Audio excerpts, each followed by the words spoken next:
செவ்வந்தி விடயத்தில் தவறான அணுகுமுறை. வெளிநாட்டில் வைத்து கேபியை கைது செய்து இலங்கைக்கு கொண்டு வந்த போது ஊடக கண்காட்சி காண்பிக்கப்படவில்லை. எனினும் செவ்வந்தி விடயத்தில் அவ்வாறு நடப்பது தவறான அணுகுமுறையாகும் என தேசிய சுதந்திர முன்னணியின் தலைவர் விமல் வீரவன்ச தெரிவித்துள்ளார்.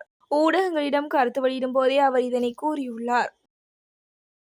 அரச பேருந்து ஒன்றின் சாரதி நடத்துனரால் வீதியில் நின்ற பயணிகள். அண்மை காலமாக இலங்கை போக்குவரத்து சபைக்கு சொந்தமான பேருந்துகளின் செயற்பாட்டால் மக்கள் மத்தியில் பெரும் விமர்சனத்தையும் பாதிப்புகளையும் ஏற்படுத்தியுள்ளது.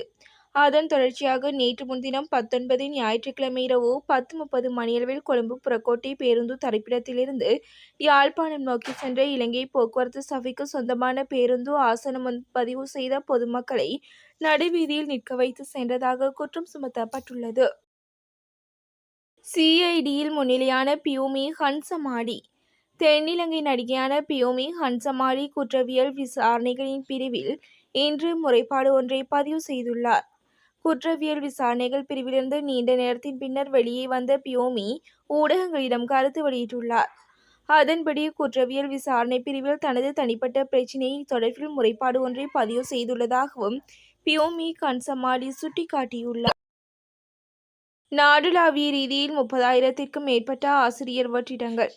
நாடுளாவிய ரீதியில் உள்ள தேசிய மற்றும் மாகாண பாடசாலைகளில் 36,178 ஆசிரியர் வெற்றிடங்கள் உள்ளதாக கல்வி, உயர்கல்வி மற்றும் தொழிற்கல்வி அமைச்சர் பிரதமர் ஹரணி அமரசூரிய வெளிப்படுத்தியுள்ளார்.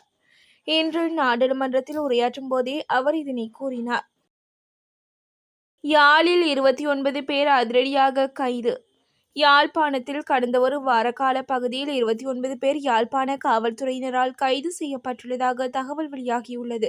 கடந்த 14ஆம் திகதி முதல் 20ஆம் திகதி வரையில் காவல்துறையினர் மேற்கொண்ட விசேட நடவடிக்கையின் போது இவர்கள் கைது செய்யப்பட்டதாக தெரிவிக்கப்படுகிறது.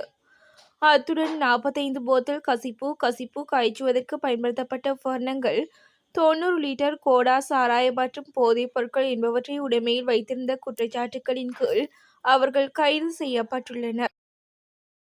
சுகாதாரத்துறையில் பாரிய ஊழல் மோசடி.